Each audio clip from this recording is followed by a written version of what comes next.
Welcome to the Dork Forest. Jackie and her pals will never bore us. Shameless confessions about our obsession will make us laugh and smile. So let's explore the Dork Forest and dork out for a while. Hello and welcome to the Dork Forest. Jackie Cation here. It is November or December, which means please do not donate to the Dork Forest this month. Direct donations should go to your local food bank. To do that, you would Google the words food bank and then the name of your town, and then one will show up. And then you will send them the $10 or the $100 or the gajillion dollars that you would have sent to me, Jackie Cation, to a food bank in your neighborhood. Anyway, let's do the credits. Mike Rickberg composed and sang that song you just heard. He's going to sing his words to the Mexican hat dance at the end of the program. Patrick Brady's going to fix this audio, and Vilmos works on my website, JackieCation.com. The DorkForest.com has all the notes, the link to the YouTube version of the show, which is just the show is available on iTunes, and there's a player on DorkForest.com, but there's also a YouTube version of it if you can't listen to iTunes for some reason at work, but you can listen to YouTube, so knock yourself out. JackieCation.com has all the rest of it. If you want to support the show by buying Christmas gifts, or Hanukkah gifts, or Kwanzaa gifts, go to the merch page, knock yourself out. All the t-shirts, there's Ranger of the Dork Forest t-shirts, there's Spooky Reading Girl, there is Meat Shield t-shirts. The Meat Shield t-shirts remain a charitable t-shirt that go to the ACLU, Black Lives Matter, and Southern Law Poverty Center. You can do that. There are also pins, Spooky Reading Girl and Meat Shield pins. Those are not yet available on the website because I haven't gotten it together. But email me, Jackie@JackieCation.com, and we'll figure it out. There is my calendar, which is available. You can see where I'm playing stand-up comedy-wise, and I'm on the road a bunch in December this year, so feel free to come out and see me do stand-up comedy live. There are videos. You can watch me do stand-up comedy. You can see a clip of my DVD, This Will Make an Excellent Horcrux, which is available streaming or as a hard copy on the merch page as well. There is the Amazon banner. If you're going to order from Amazon, you can use the Amazon banner on DorkForest.com or JackieCation.com. It's just a portal, sends you to Amazon, you order like normal, and it supports the Dork Forest. There are premium episodes on Bandcamp. So it'd be the dorkforest.bandcamp.com, and they are probably a dozen episodes that are live. They cost me a couple of bucks to make, so I charge you a couple of bucks. There's also some free episodes and a storytelling album on that Bandcamp page. Help yourself. Thank you so much for listening to the show. Feel free to review it on iTunes if you like, or email me if you have any questions or problems, Jackie@JackieCation.com. Let's get into the show. Hey, it's Jackie Cation. I'm back in my living room. Return guest, monster fan, Matt Weinhold. And return friend. Return friend. I love you, Jackie Cation. I love you. Seriously. Seriously. Yeah. I was just talking about you on the Jackie and Laurie show, which is the other podcast I do with Kim Martin. I love her too. Yeah, Kim Martin. But you and I, simpatico. Simpatico with the dorkdoms and all the things. You're good people. Your wife, good people. She good is people. good people, yeah. My husband. And now we live right down the block from you. You live so close. We got it. We literally. Yeah. It's ridiculous. Matt Weinhold, by the way, I was just talking about this on the Jackie and Laurie show. You have one album. Everyone should go buy it because it's fucking hilarious. And yeah, that taxed me enough. I was just like, oh, man. I'm exhausted now. But now you're writing on Stand Against Evil, which is horror with Dana Gould. Oh, my God. And dream Janet come Varney. true. Yeah, seriously. I mean, talk about the perfect job. And the most pleasant one, too. Mm-hmm. You know how, because you know people? Yeah, I know people, but also, Dana's really good at putting together a great writer's room. Oh, is he? And so a lot of the people that we had were maybe not, comic writers that maybe everybody's heard of. Yeah. But really great writers, really nice people. It was always that kind of atmosphere where, nobody was holding back at laughing at somebody else's joke because they were being competitive. Right. It was just pure fun. That's, you know what?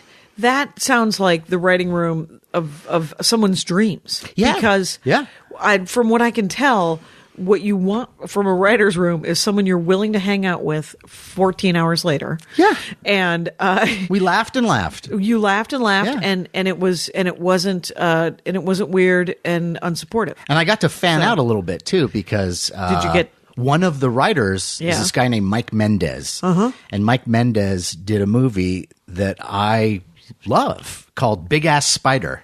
Big Ass Spider. Big Ass Spider, and it's a Backdash. comedy horror Is it? film, and it's really entertaining, a lot of fun. Okay. Some surprisingly great special effects for a lower budget movie. Right, because it is, right? Yeah. Did he make it himself to some extent? Yeah.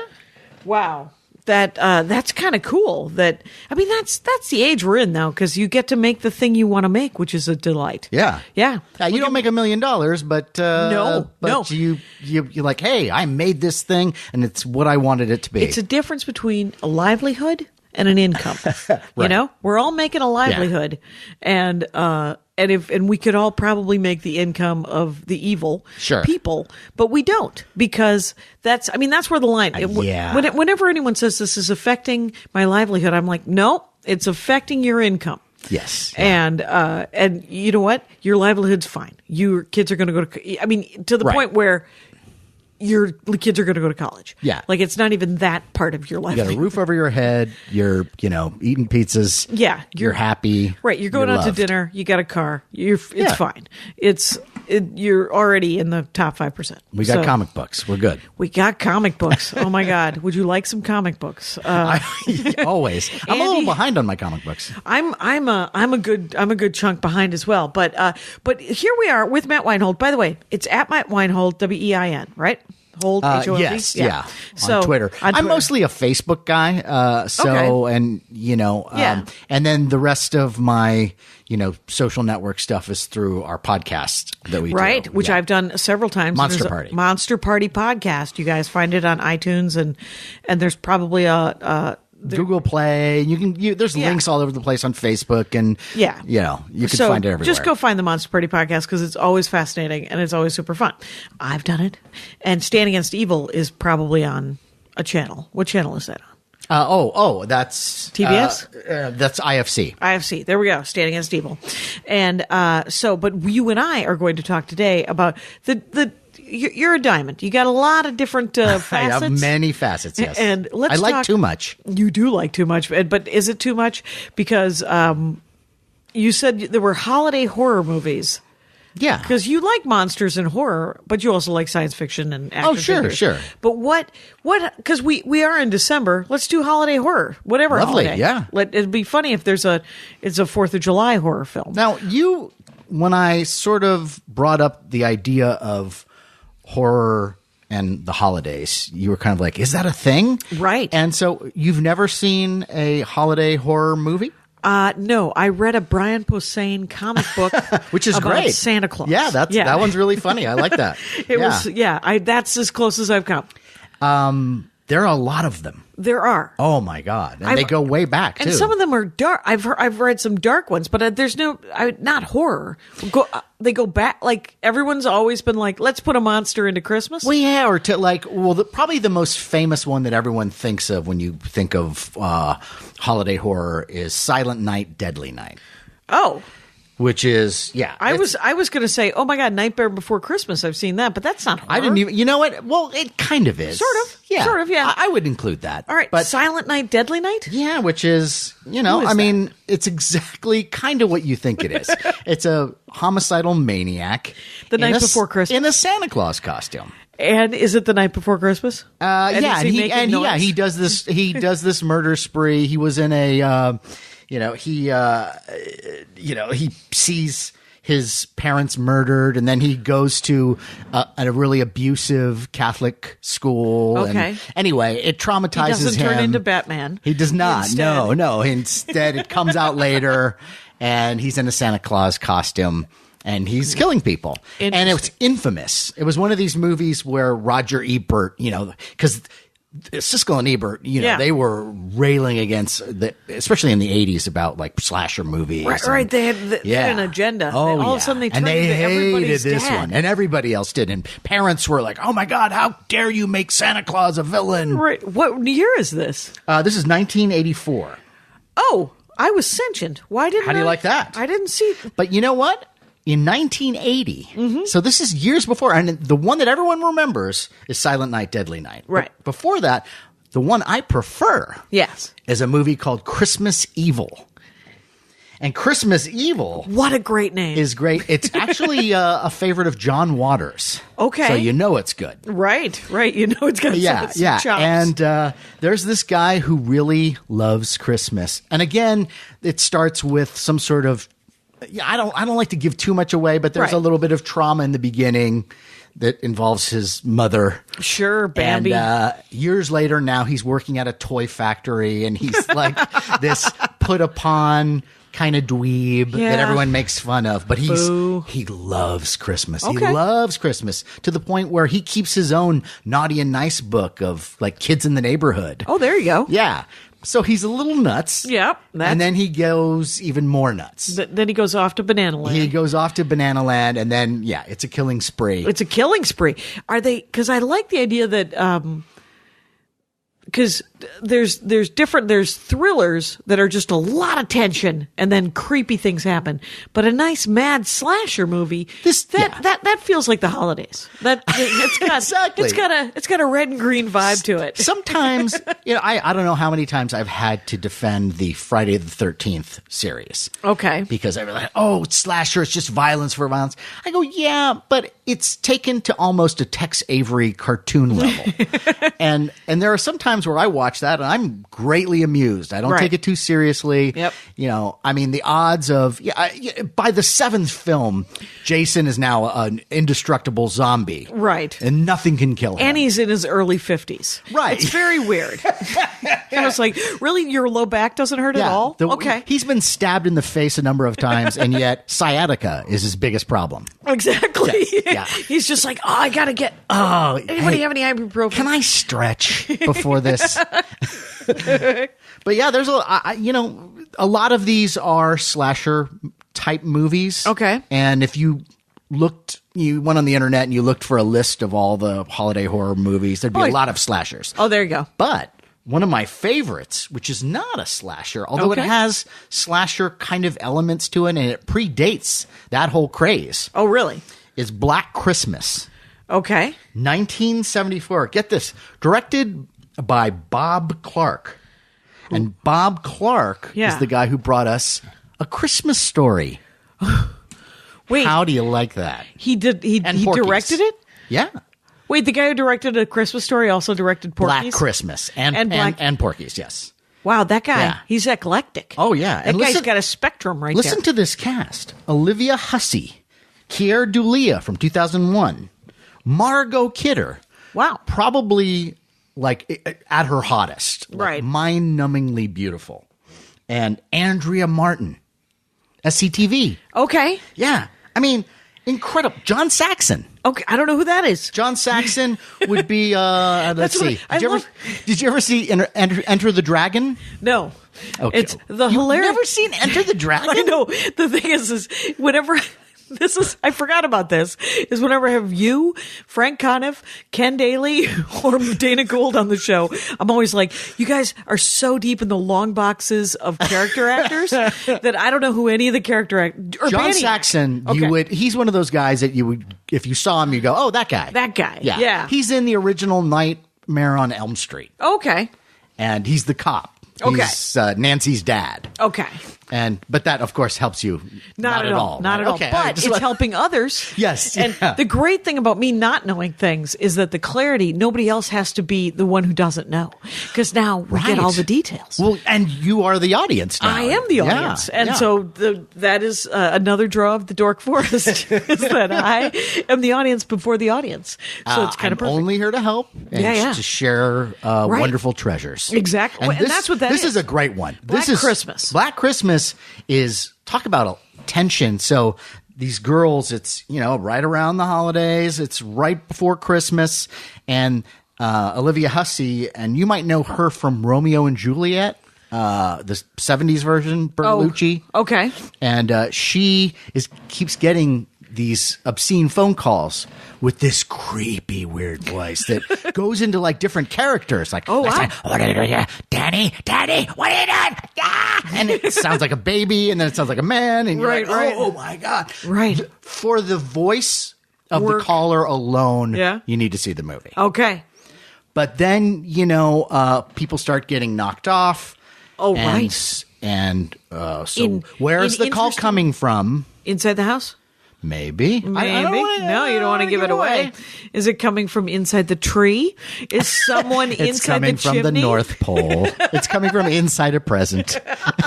And you open it up and stab, stab, stab. Teddy Ruxpin.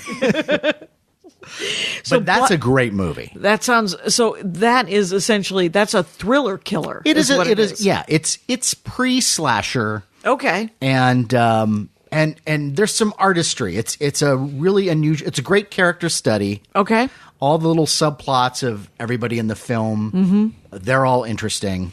That was the weird thing about a lot of those movies in the 70s and the early 80s is that there was more layers to it. Like every even the small characters had sort of tiny character arcs. Oh yeah. And like I've only seen Porky's once under duress. Yeah, I mean, I'm not a fan. No, it was foul. Yeah. And but the thing is each of those guys, you're like, oh, I know that creep. Oh, I know that other creep. That's a creep that I've met. But they're all individual, different. They all have tiny arcs. Yeah. Well, and Bob Clark is. I mean, that's good directing. He's a great filmmaker. Yeah. He did another film. It's not really a Christmas horror film, but it's a movie called Death Dream. Okay. And Death Dream is this great film about, so this guy is fighting in Vietnam and he gets hit by some mortar and he goes down. And as this is happening, you hear his mother's voice, like she's dreaming and she's like, please come back, please come back. So he comes back. Oh, shit. He shows up at the door like a day later, and he's alive, but he's different. Oh, is he? Yeah, and he's creepy and weird. Oh, my God. And you find out that he's sort of a vampire. Is Bob Clark writing this stuff, too, or no? I think that one he wrote. Yeah, because it sounds like he has... Because I read the book that A Christmas Story was based on, and Gene Shepard, and yeah, it was actually adorable. Is it similar? Yeah, it's essentially an essay. It's like a Sedaris level. Oh, okay. Kind of essay based on a true story. Yeah, I think based on this guy who got a gun when he was 11 and he wanted it, and there was trouble. And isn't it amazing? It's so much easier now. Yeah, exactly. And the dogs ate the turkey, and he probably did an amalgamation of several different Thanksgivings, is what I'm saying. And because who wouldn't?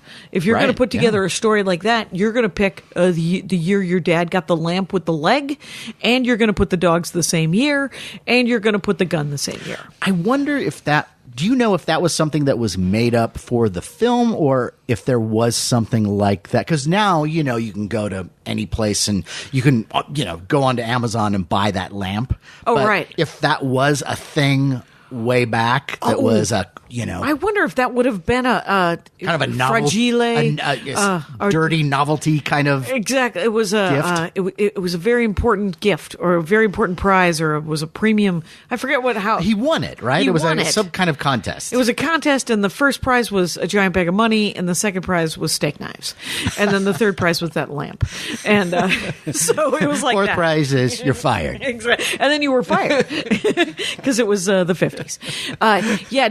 I bet you people got weird gifts like that. I remember selling magazine subscriptions as a kid. You remember that pyramid scheme? Yeah. And the green stamps. At least you had magazine. Oh, green stamps, yeah. And you take all your green stamps and you'd go to the weird green stamp store. Sure. And my mom did it all the time. And there was always like some teapot cozy, and you're like, we're not British. What's happening? My mom said that when she would go to the movies, like in the 40s, that they'd had this thing where each time you went, you'd get a plate. And so you kept going back to the movies each week because you want the set. You want the full set. Yeah. And she has that full set still. I have the Burl Ives. It's the Burl Ives set. It's holly jolly dinnerware. Happy Christmas, you guys. And the Ives set that I've got is an A&P set. Okay. And it came, and you got it at A&P, and my grandmother got it. What's A&P? A&P was a grocery store in the 70s. Oh, okay. And so my grandmother would get, and I'll show you them afterwards. They're just weird bucolic country scenes on a plate. Right. So like it's a busy scene on it's a blue busy scene on dinnerware.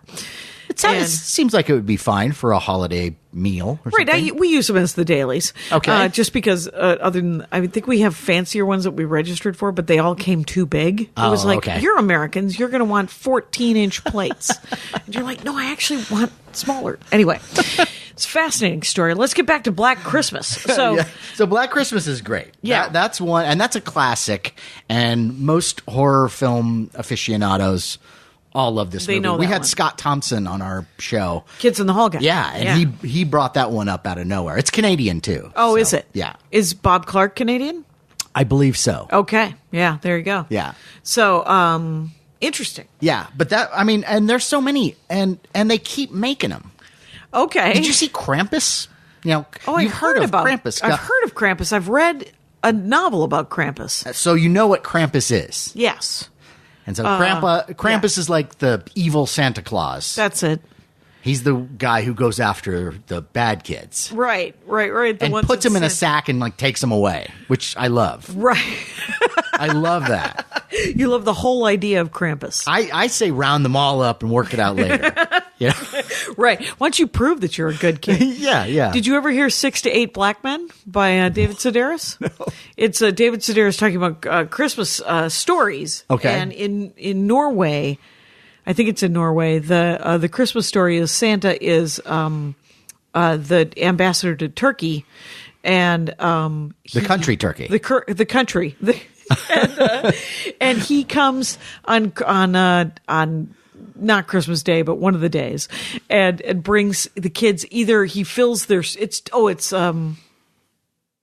Coal? it's the Netherlands. He doesn't bring to coal. He brings candy that he puts in their shoes, or Okay. he beats them and takes them away in bags. So that's kind of Krampus. Yeah. Yeah. And so, and I But- believe that's originally from Norway or Right, Germany. but so they or- separated them Yeah. into the good Santa and bad Santa by making Krampus. I Yeah. think. Yeah. And I forget which country this originated from first. Yeah. But they did a movie, and it had like David Koechner and all these comedy people in it. Oh, because it's newish. Yeah, and it wasn't bad, but Krampus, the way that you see Krampus in old pictures, is Right. that he looks like the devil. Right, he's all curly. Yeah, Like, he's got big horns, and he's hairy, and he's got this tongue that comes out. Yeah. and he's kind of terrifying. Right. And so I saw the movie. I kind of liked where it was going, but when they did Krampus didn't look like that. Right, you needed Krampus to look. I want him to look full-on like the Howling, Hellboy. Yeah. Like, right, yeah. Yeah, bring it. Yeah. If you're going to do Krampus, do Krampus. Yeah. But yeah. so then there's another movie that I say, forget about Krampus. Yep. See A Christmas Horror Story. And this Oh. came out in like 2015. And it's an anthology movie. So like that taxi driving thing? What? like 5 stories. Yeah. And there's like a wraparound. Okay. That kind of unites them. Got it. And so this is, and first of all I have to do is say William Shatner. Oh, really? William Shatner is a shock jock DJ. Okay. And he's describing this disturbance that's going on at a mall. And then, there's like callers calling in, if I remember correctly, with their stories. Right. And the stories are great. Mm-hmm. And the first one's kind of okay. It's like a ghost thing. But there's zombie elves, which is fantastic. That is kind of fantastic. And then there's a wonderful Krampus story. And it's called A Christmas Horror Story. Horror Story. Now, this brings me to, why wouldn't the elves be zombies? Because they've been alive too long. Right. They should all be zombies. Santa should be a zombie. The elves should be zombies. These are the undead. They are the undead who cannot die. Well, there is a movie, Yeah. and it's an older film, and it's called Elves. Oh, really? It's called Elves. Uh-huh. And again, it has to be seen to be believed. I wouldn't say it's the greatest movie, but it does star Dan Haggerty. Grizzly Adams. Grizzly Adams. Grizzly Adams. That was in my mind. Yeah. I don't know why Dan Haggerty's Because he's Santa-like. He right? is. He is. He's a big. He's All a you gotta big do bear is of a flock dude. him, and he's Santa. That's it. Yeah, just hit him with the flocking machine. Boom, instant Santa. Have you ever thought about spraying him with that stuff that makes it look like granite? Anyway, so Then he's like he's a giant garden gnome. Exactly. He's the biggest garden gnome in the world. There are so many uses for Dan Haggerty.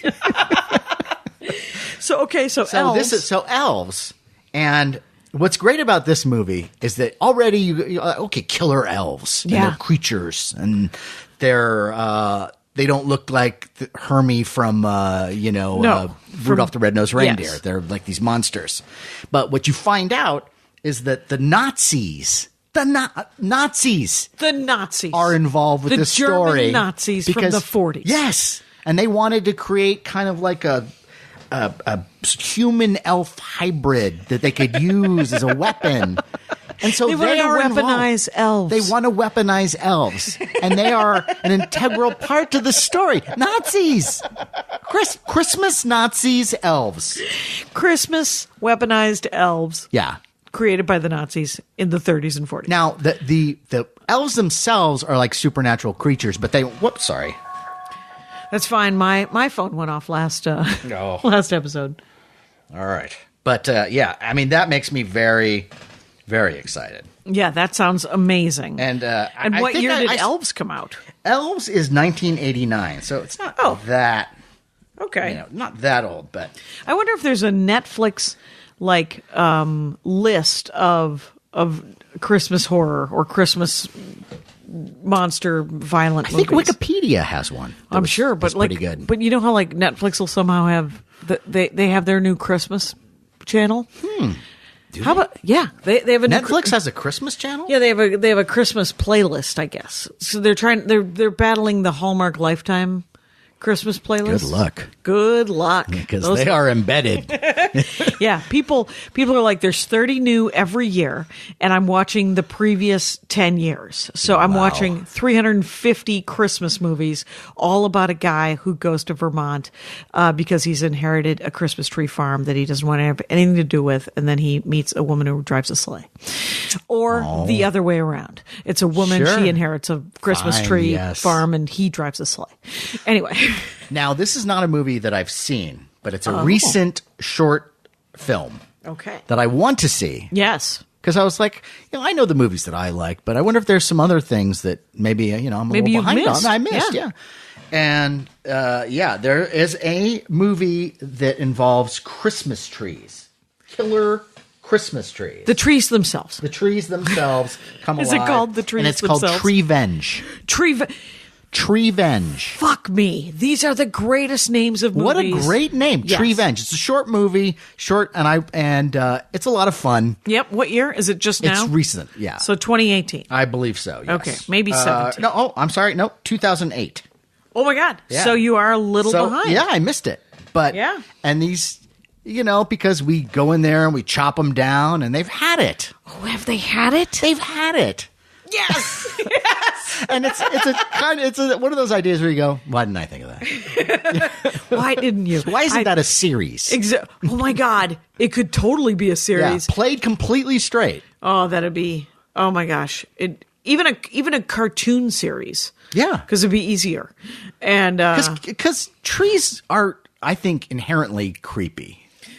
Right, and they have been vilified over the. I mean, sure. when you Snow think of White, Old Man Willow. Yeah. Huh? Oh, yeah. Sure. That guy talking people to sleep. So Evil Dead. Evil Dead. Was there vines coming out of the forest, and you did find. Now, did you see Horns? all the Evil Dead movies, or you just saw? I just saw none of them. You're right. I thought you saw one though. Wait, no, was that? Is with that Ash? Oh, Ash! I saw the second one that was supposed to be funny. So not the Evil Dead original. 2. Yeah. Was it one where they go into the past? They went. Or they're they're in a cabin. They were in a cabin. They're in the cabin. Okay, good. So is that Evil Dead 2? That is Evil Dead 2 because they made Evil Dead, and Evil Dead was straight, really right? low budget, completely straight. Right. And then 2 is more of a money, like but a more Tremors comedy. kind of. Yes. Yeah. And that's when we really see the genius of Bruce Campbell. Right, we really do. He's a damn delight, is what he is. That Bruce Campbell. He's the greatest. He's pretty. I love him in everything. Right, I loved the show. Right, there was Ash versus Evil Dead. Yeah, there was a show. I think he's like one of those actors who kind of fixes. He makes everything better. Yes, you know, like sort of like The Rock. He's a salve. Yeah, that I apply to my life. Exactly, it's an ointment. Yeah. Yes. So. Yeah. So what? So Treevenge. Treevenge. We got that one, and that one's that's only like what, a half an hour, 45 minutes, 18 minutes or something like that. Oh, there you go. Yeah, so it's not very short. long at all. Yeah, so you're in, you're out, you're good to go. Right. You're killed by trees. Yeah. And again, why didn't I think of it? Right, because let's go more into evil trees. You remember the horns, right, from the Lord of the Rings? Oh yes. Remember the stand of trees that would move and then eat all the orcs? I have the figure of the big old man tree. Oh, that's Old Man Willow. Yeah, or an ent. Is that what it is? Okay, it isn't an ent. It's if is it? I don't know. Because if it's Treebeard, that's an ent. I get them. That whole series, I get confused. Well, it's a big series. You have to tell me. Yes, it's a big series. There's a lot of trees involved. All I know is that they made an animatronic tree figure. Does it say anything? Yeah, it what says does it all say? this something, my little. Oh, that's Treebeard. Yeah, that's Treebeard. Yeah, he has this voice, and he goes, "Oh, yeah." He's like, my little hobbit. Yeah. No, that's Treebeard. It's because Old Man Willow is bad guy. He's a bad guy. Tree. And that's also Lord of the Rings? That's also Lord of the Rings, Okay. and then Tom Bombadil saves him from that. Tom Bombadil is the guy in the boots, and he's jumping around, and he's married to... He's the singer of songs. He likes to sing the songs. He likes to sing the songs. It wasn't in the movie, but he... Maybe for the best? Maybe for the best, except for the thing is you become I would say that 11th or 12th reading of Lord of the Rings, you were like... You finally read the songs? You read all the songs. You really commit to Tom Bombadil. Yeah. You're like, why isn't there more? I did like him. For the first time, I thought to myself, why isn't there more Tom Bombadil? And we're talking 15 years later. Yeah. So I would like to hang with them, but there would be a point like, you know how like when people bring a guitar to a party? Yeah. I would have to say to Tom Bombadil, okay. Yeah. There's a time and place for the songs. Even Goldberry tells him to put it away. And that's his wife. But the thing, whenever anyone brings a guitar to a party, I always think to myself, God, I hope you're amazing. I hope all of a sudden it's Spanish. No, never happens. Never happens. Or, you know what sometimes does work? Jane Edith Wilson has a friend. I was at a party with actress Jane Edith Wilson, and lovely lady, a delight. And one of her friends, I was at a party at his house. It was a couple. They had a couple of kids. He started playing the piano, and they were old standards. And then all of a sudden, we were in an Andy Hardy movie singing old standards around a piano. But see that it was wonderful. It's wonderful. It's quaint. It felt quaint. And it's not what you expect. Like it almost never happens. It'd be different if he started playing the piano, and he's really good, but all he plays is his own songs. And then it becomes like Say Anything. Yes. You know what I'm talking about? Oh yeah, it's like Steve or Joe Lies. Joe Lies. Joe Lies. Yeah. Oh, he does lie. And that's what I always get. Yeah. Is I either get, it's always Joe we Lies. start with Michael rowed the boat ashore, and then it goes into Joe's Lies. Yeah, never good. Oh, I love Joe Lies. Yeah, when I see the guitar come out, I'm like, why? What? No. Yeah. No. I'm sorry, were we talking too loudly? I thought this was a party. Weren't we having fun? I had an MC open for me the other day, a giant Samoan kid, and he said, we invented the tiniest guitar. We're large people. Why would we do that? That was the whole premise. And then he had several punchlines, but it was great. But it was a great premise. It was because he was an enormous man, and he was Samoan. He said somebody came up to him and said, "So are you Mexican or Samoan?" And he said Samoan. And then she said something in the Polynesian language, and he said, "God, I wish I had said Mexican. I have some Spanish." So when you're sarcastically sympathetic to someone and you're playing the world's tiniest violin, That would, I guess, be just a normal violin For that guy. For this guy. Oh, for that guy. Yeah. He was an enormous dude. Okay, so we have made it to 2008. Anything before 74? Well, okay. Here's another anthology movie. Okay. And this is a movie that I play maybe at least 4 times a year. Really? You pull it out? I love it. I've got it on Blu-ray. Oh, my God. And it's sort of like a tag team of 2 movies. Yeah. But it's in the tradition. There was a British company called Amicus. And they were famous for making anthology movies. Okay. And they always had Peter Cushing and Christopher Lee and all the people that you expect to be in those movies. Yeah. So, the production value usually pretty good. Okay. And so they did the first adaptation of Tales from the Crypt. Way before the TV show in 1972. Okay. I love this movie. Love it. And they do a number of stories that are directly from the original Tales from the Crypt comics. Okay, which was a comic book In the 50s. in the 50s. Yeah. Okay. And a horror comic. And got in a lot of trouble because a lot of the stories were kind of graphically violent. Right, and people couldn't take it. Yeah, and they were just like, these are for kids. No. These are funny pages for kids. Yeah, and they ended up getting, after all these, Senate hearings and everything, they ended up kind of getting castrated. So Right. they were all, I think they still had a few science fiction, because they also did Weird Science also came. Right. It's an EC line of comics. Okay. Had Tales from the Crypt, The Haunt of Fear, and The Vault of Horror. Okay. And then they had, Weird Science, Weird Yeah. Fantasy, and all this Okay. stuff. Yeah. And they were great comics. But so finally Amicus does this movie, and they do all the original stories, and one of them is a great one that's a Christmas story. And what happens is it stars Joan Collins. No. And I think they remade it for the TV series, but the TV series, I don't know if you ever watched it, but it was kind of, it was a little too tongue-in-cheek for me. Okay. This is played deadly serious. And so and it's a British movie. A British movie. And Joan Collins, and I think it's the first story too. Joan Collins it's a nice Christmas Eve scene, and Dad is reading the paper, and he's happy because he's got this nice present for his wife, and he's reading the paper, and then all of a sudden blood hits the paper, and Joan Collins has just killed her husband. And they've got a kid upstairs who's waiting for Santa Claus. Yeah. And it's like, is Santa Claus coming? Like, no, stay upstairs. And now she's got to clean up the crime scene. Right. And get rid of the body. As this is happening, she hears that a homicidal maniac in a Santa Claus costume has escaped from the asylum. Perfect. Yes. And of course, he's right outside the door. Why wouldn't he be? And so Oh my she God, notices this is he's awesome. trying to get in, and she's doing everything she can to, fortify the house. But she can't call the cops because she's got this dead body. Until she cleans all that up, then she can call the cops. So, and then the kid keeps coming down, like, when's Santa coming? When's Santa coming? She's like, not yet, go, stay away. And of course, the kid eventually ends up opening the door because she Santa. sees Santa. Yes. Oh, it's a little girl? It's a little girl. Awesome. And Santa does some very nasty things to Joan Collins.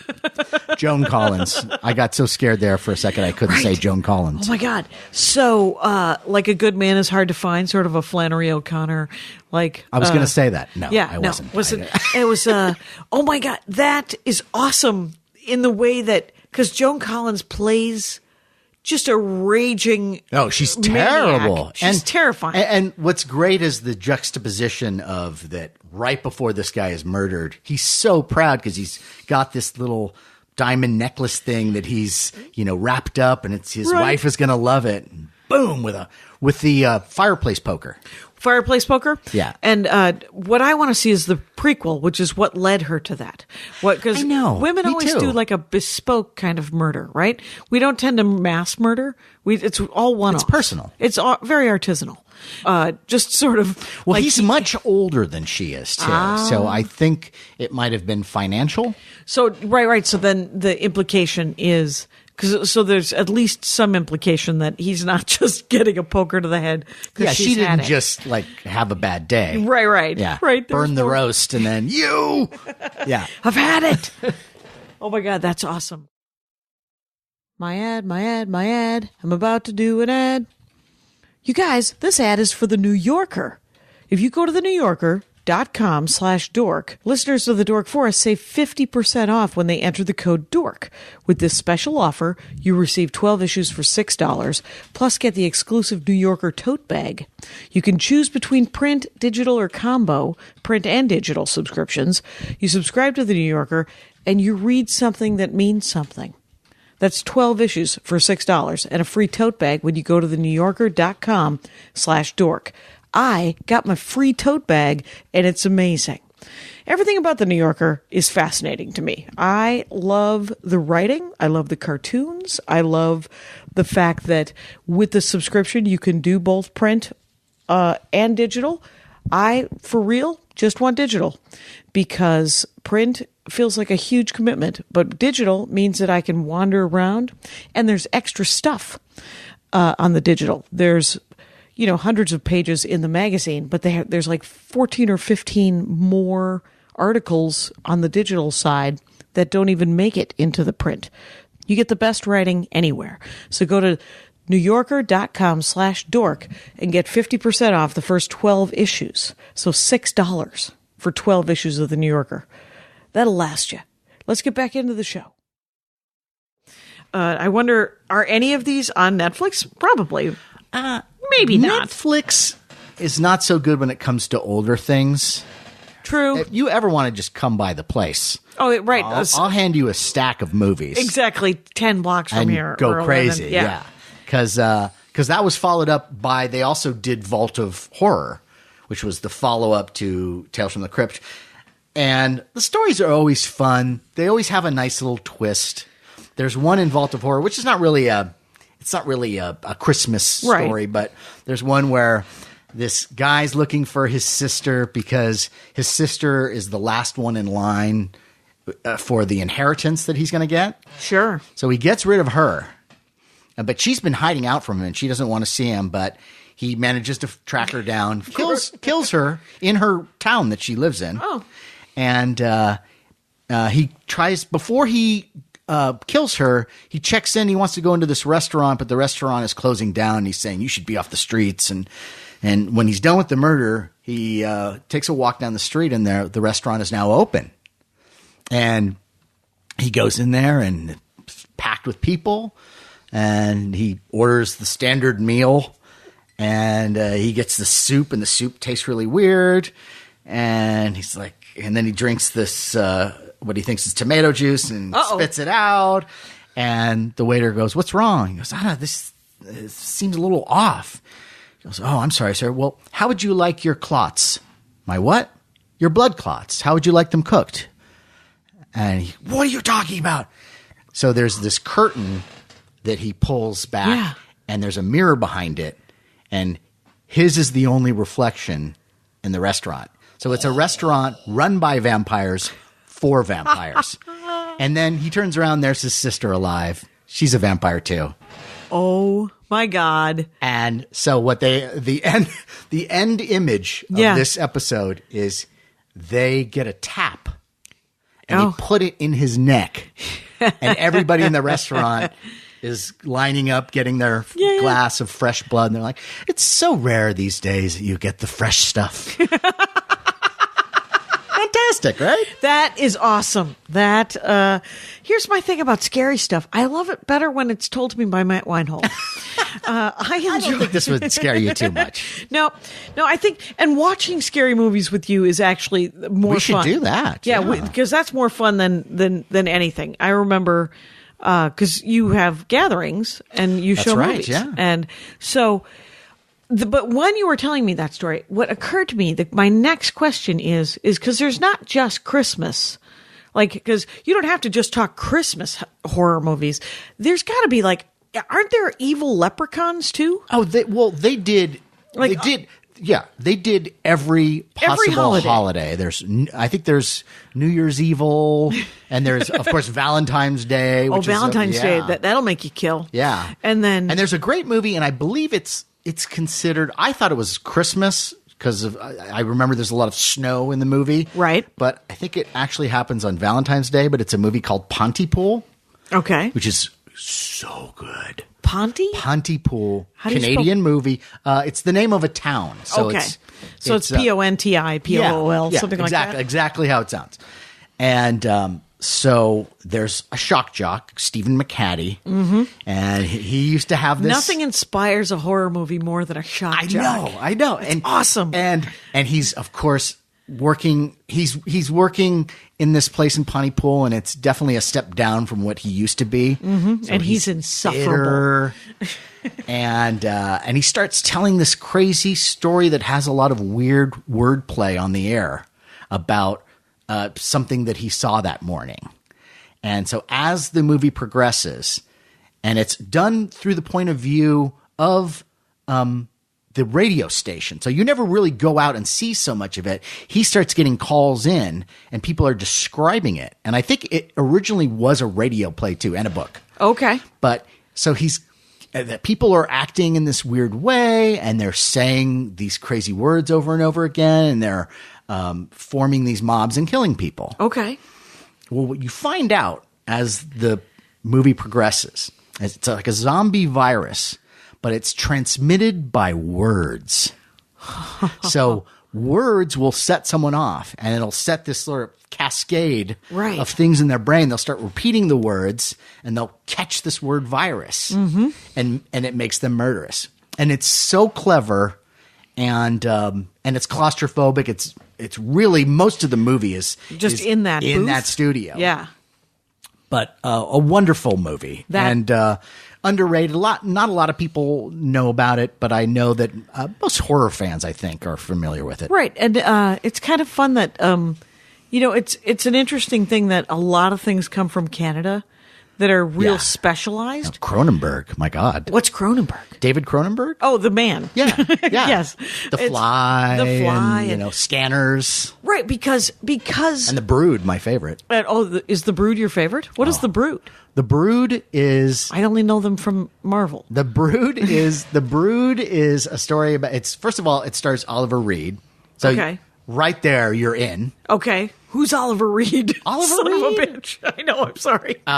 The musical Oliver. Yes. Bill Sykes. Yeah. The '60s one. Yeah. He's also in Gladiator. He's the guy who trains the gladiators. Okay. So, but he's a crazy. He's crazy in real life. He's famous for his drinking antics, but he's also a wonderful actor. Okay.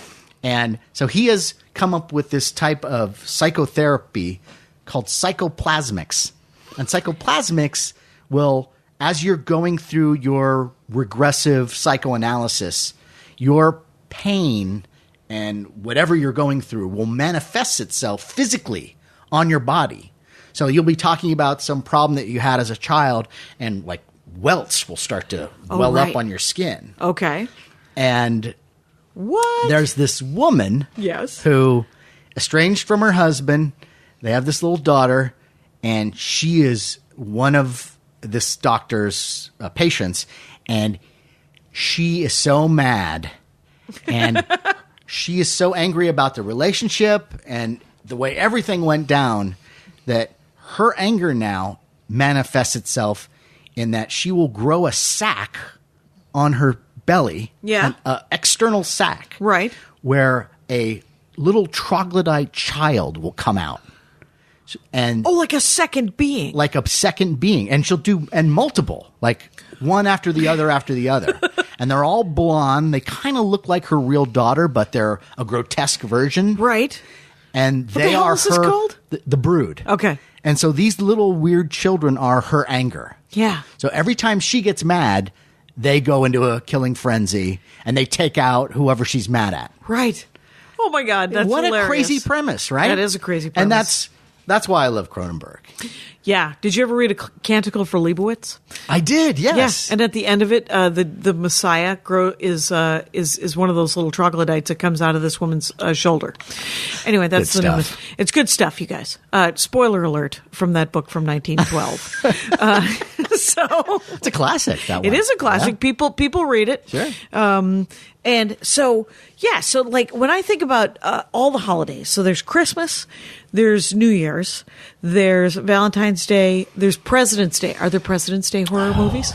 You know what? This is the Holiday Inn of the Dork Forest. Yeah, and right off the bat, the only thing that came to mind initially was I know there's a movie called Uncle Sam, Okay. where Uncle Sam is a monstrous character who With his hat. yeah, who comes after people who aren't patriotic.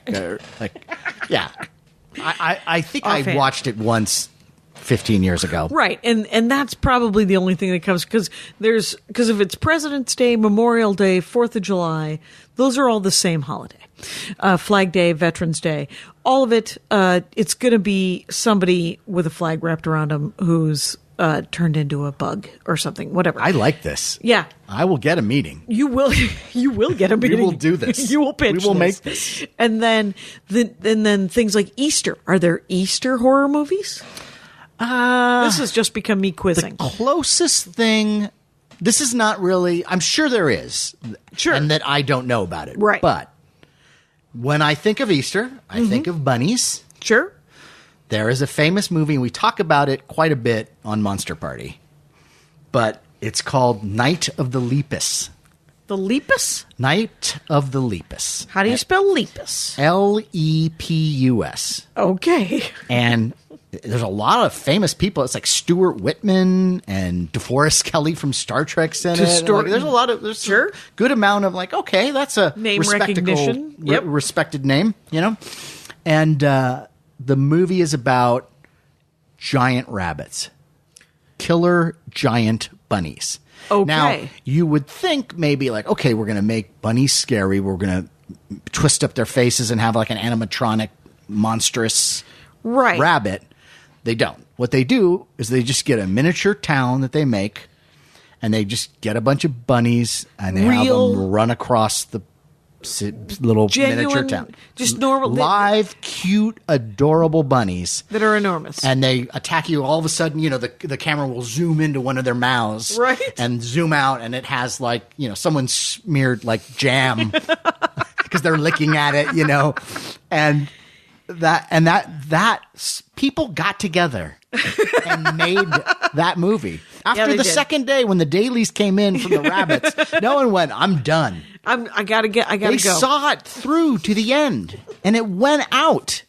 into the world. And Because when I think of, there's two things. Rabbits can be super scary at night because their eyeballs turn up red when like they that. are shined on. That's good. That's true. The other thing, they have those buck teeth, which can often be terrifying. Right, sure. The only other thing I know about when you said giant rabbits, I thought Tank Girl. Remember? Yeah. It was. I forget who the actor was. It LL Cool J? Am I not? I don't think yeah. it was. But it was. It was. It was an actor who was also a singer prior to being an actor. Okay. And he was in a giant rabbit suit, and there were a bunch of them. And Tank Girl spent all of their money on the tank, all of their money on the plane for Jet Girl, all of their money on But the not tank on the for rabbit Tank Girl, suits. not on the rabbit suits, the worst rabbit suits ever. Well, there's also, of course, the Monty Python and the Holy Grail. Right. That has the killer rabbit. Right, that is Which killer rabbit. I would say is way scarier than Night of the Lepus. Okay. Yeah. Fair enough. Because when that rabbit attacks, just blood splurts out of. Right, it's a lot of wounds squirt, and- squirt, yeah. squirt. Yeah, that was gross. But this one, it's just a lot of just hopping around. All right. Now Going, why does everyone hate us? how about Labor Day? Now here we are. We're going Labor Day. Are there any? We need the to- workers' we need to make rights, it. We need to- workers' rights, and it's what it is it's the Weeblies all become vampires, or it's when you were talking about something and it was Killer Teamsters? Killer Teamsters. Yeah, that's a thing. When you were talking about the town with the vampires, Yes. and the diner, I thought it was going to be a Lovecraftian kind of thing, where it was a Cthulhu. Oh no, it was the one That'd be good. with the words. Pontypool. The Pontypool one. I thought that was going to be more of a Cthulhu kind of everyone going mad. I don't know if we've discussed this before. We probably have, but how underrepresented Lovecraft is when it comes to movies. Yeah. Because forget, look, I don't know. He's been cannibalized a lot. Like, people take stuff from it. Yeah, everything's always Lovecraftian. It's Yes. not the actual story. And I think there's a bunch of stories that could be done, like the Dunwich Horror. Now, which one's that? Is so good, and it's one where it's this magician who he gives birth. His wife gives birth to these twins, and the twins. One of them is like this sort of mutated kind of goat-looking man who, like, he started speaking like an adult at 3, Right. like all this weird shit. Spooky, yeah. And so he has a twin brother, but the twin brother we never see because it's a Lovecraftian monstrosity that lives in a barn. Oh, there we go. And then it's Which invisible. I think invisible? Yeah, and it finally gets loose. Right. But there's a great scene in the Dunwich Horror where the one who's more human looking, who kind of looks like a goat boy, his name is Wilbur Whately. Okay. And he's trying to get the Necronomicon so he can open the gates and let all the horrors Cthulhu's buddies in, and so they catch him going after the Necronomicon. They shoot him, and he always wears this cloak. Mm-hmm. And when they pull his cloak aside, you get to see what he really looks like. Mm-hmm. And he's a mass of pulsating, color-changing tentacles with little mouths, and that's the stuff I live for. Talk about a good Christmas. It is the stuff. That some Christmas I lights want right that there. tree. I want a tree with mouths and fangs and tentacles. Yeah, you do. You really do. Yeah. But why make that? Because there's some of his stuff is kind of hard to adapt, but you could do it. All you need to do is have a central protagonist running all the way through it. Right. If they could take Philip K. Dick and turn them into movies. Yeah. Because he's got amazing premises and amazing stories. But if you've ever tried to read Philip K. Dick, you want to cut your wrists. Because he's clearly... It can be a little obtuse. It's dense. Yeah. It's intense. And it is almost a maze of words where if you read it and then you spend months later, you're like, oh, that's what he was trying to say. Yeah. Right. Clearly the LSD was flowing freely this day. and that's fine. For a guy that's dead that I don't have to hang out with. I'm going to read that. That's fine. Same with Lovecraft. He's supposed to be nobody wants to hang out with Lovecraft. No, you're not inviting him over. Yeah. Because he's got all kinds of horrible political attitudes. No, well, he was a raging racist. Yeah, just a raging madman in his own right. But created this amazing world that a lot of other writers then can use, built upon. Yeah. Yeah. And it's interesting too, because Lovecraft, he was just a messed up guy. He ended up, he's this racist anti-Semite, and yet he married a Jewish woman. Right. Well, it's a classic. Yeah, you're just like, yeah, I don't. He had problems. Yeah, we're all flawed. And he was definitely flawed. But if you pull the center out of those stories and just make it actual Lovecraft. There's a lot of great stuff there. He wrote so many stories that could be, crafted into, I think, a coherent screenplay. Right. If just someone would try and not do it tongue in cheek. I don't mind the tongue in cheek ones. I love the Stuart Gordon movies like Reanimator and From Beyond. Those are great. Those are fun. Those are their own genre, though, right? But they're a little kooky. Right. They're a little tongue in cheek. I want something deadly serious. Deadly serious that would scare the shit out of you, is what I'm hearing. And utilize practical effects. Yep. With maybe a little bit of CGI assist. Okay. Because you like a live action. I like practical effects. Yep. I like makeup effects. Mm-hmm. I think when you try to scare me with CGI, I don't know if you are aware of the Haunting of Hill House, that Netflix show. Oh, right, that just came Everyone out. loves it. Yeah.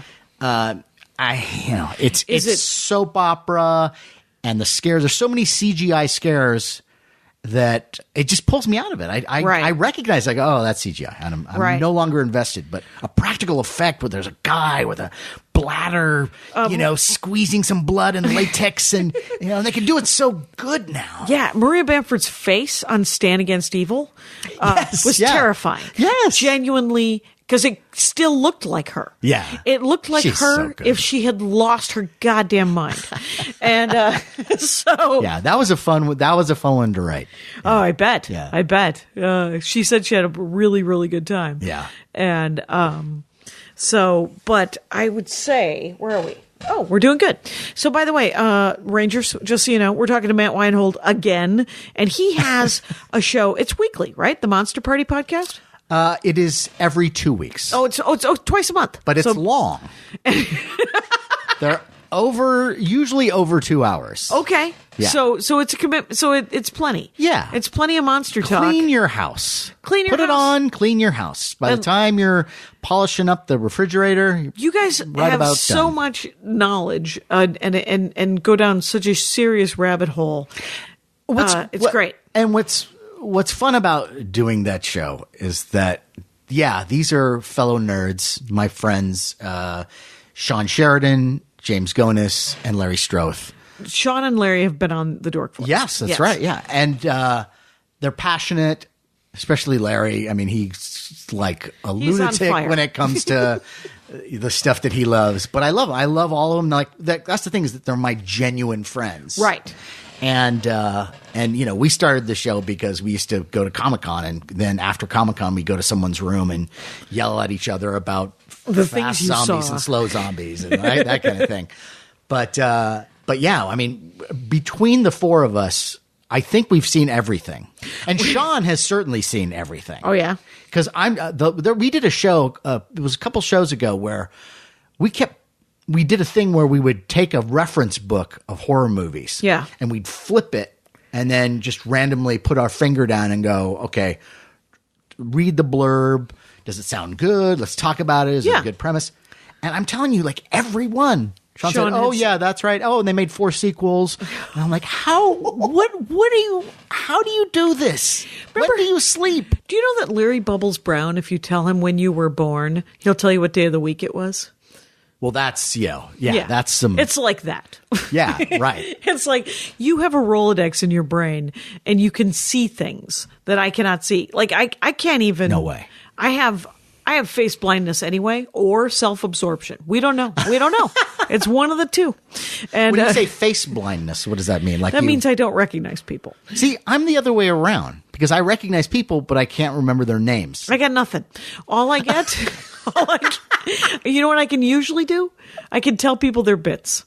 Like I was just, that's even better. Well, except what good is it? I'm just like, Makes them happy. It's, I think I described you as that guy who does that joke about the Throne of Boys. Throne of Boys joke. High praise indeed. I certainly want to be remembered for that joke. Yeah. That was a delight. I want my tombstone to be a Throne of Boys. Right. Well, that's what it's replenished by fresh boys. Now it's a Throne of IT Boys because it's a San Francisco joke. It's a joke about what San Francisco is perceived to be. And you brought some books. I did, yes. Well, because I know that you were saying, like, what are you reading now? Oh, yeah. What are you reading now? I got 2 authors that I kind of just discovered this year. Like, you ever have books that you purchased, somebody recommended them, and they just sat on your shelf forever, and you went, why don't I read that? Right. Yeah. I got. So this is one that I think we were talking about Lovecraft. Yeah. And so there's a guy named Frank Belknap Long. Okay. Who was a contemporary of Lovecraft's and actually knew him. Like they write all these letters to each other. Yeah. I brought a couple books, and these are the originals. And Frank Belknap. Belknap Long. Okay. Yeah, and he was one of the first authors to add to the Cthulhu mythos. Okay. So, I know. Lovecraft had all these stories that he came up with, and then other writers would contribute, and he was one of the first guys to do it. And he's known for this. There's this famous story that he did called The Hounds of Tyndalus. Oh. And which is a really great story. Yeah? And most of his stories... They're short. Are they short stories? Yeah, they're all short stories. Okay. And I wouldn't say he's the most brilliant writer. Right. But his ideas are usually great. Like... big ideas. Like the premises and the settings are and the wonderful. And there's this one where this guy has figured out that through mathematics and meditation, he is able to transport his mind through time and through other dimensions.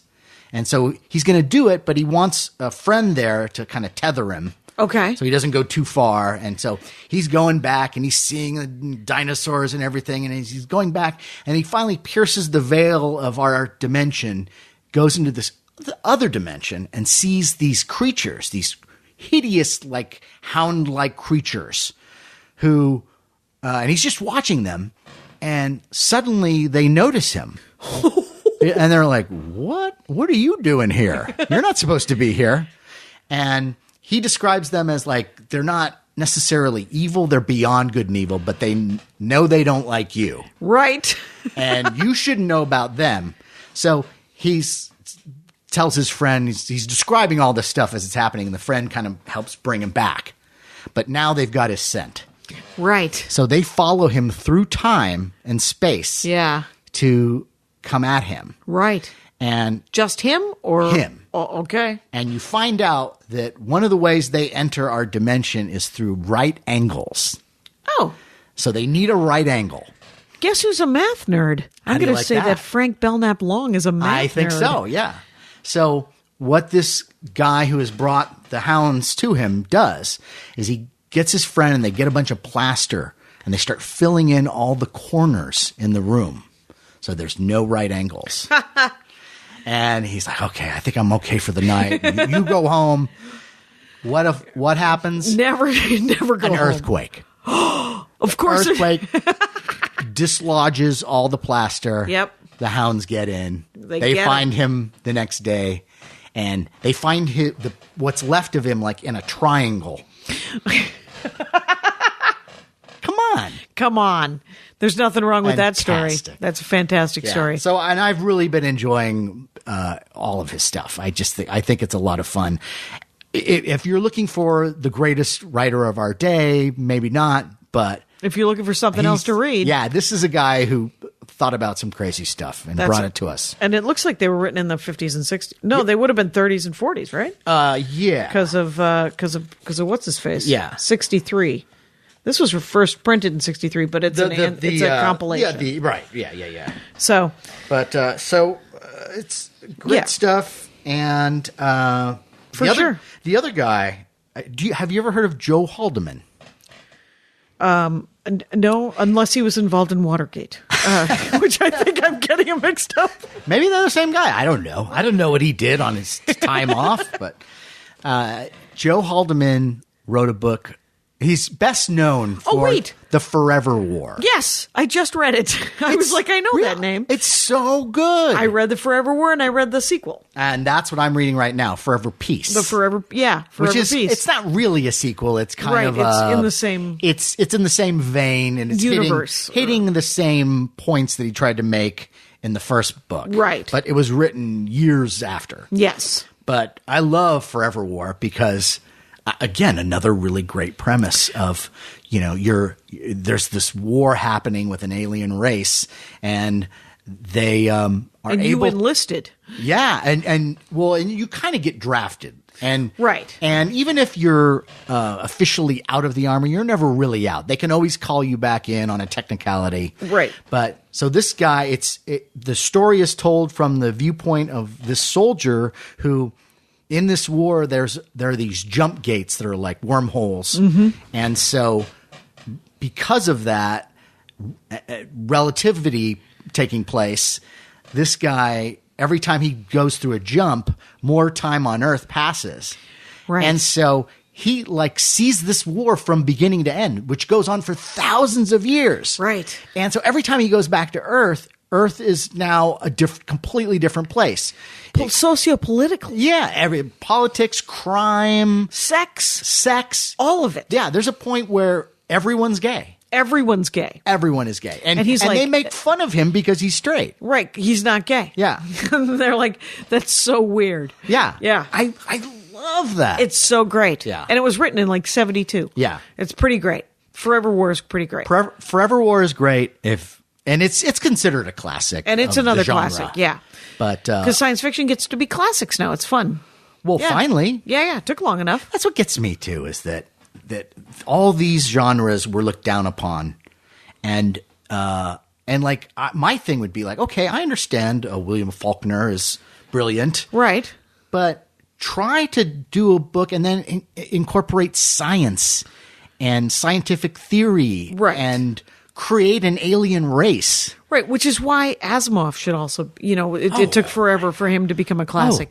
The gods themselves? Right. And even Heinlein, where the science is speculative, Yeah. is a classics. They're classics now. Oh, yeah. And McCaffrey. That's entirely fantasy. Sure. There's no science.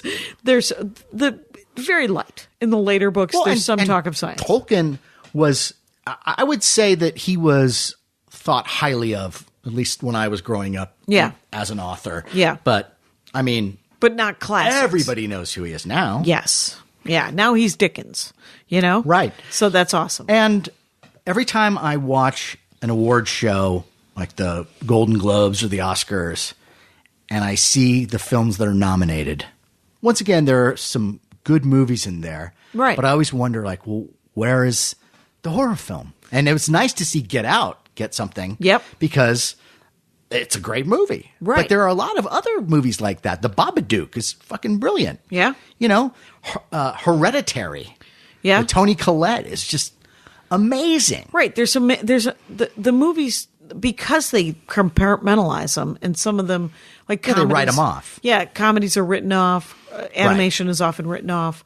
Groundhog Day should have had an Oscar. Should have had an Oscar. It just throw an Oscar at a movie that was an amazing Shawshank Redemption.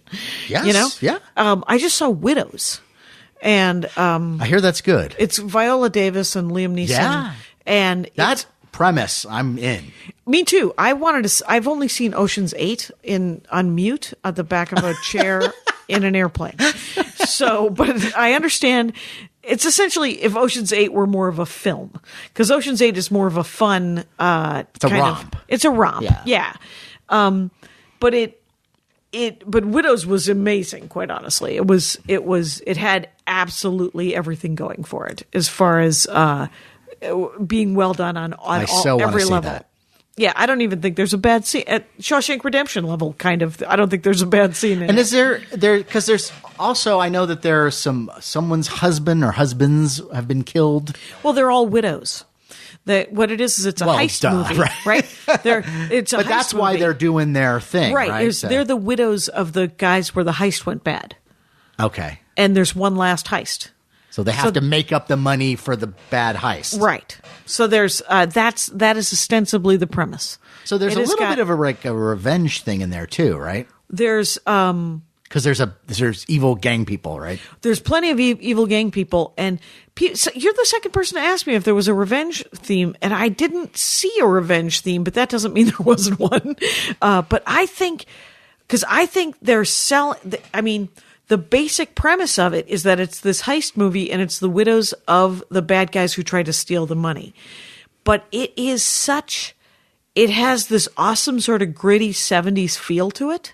I'm in. Which, and it's with these crazy characters that don't usually get kind of this kind of movie and this kind of stage time, right? Okay. And so I was watching it. I was just leaning forward at one point going, what the hell is going to happen?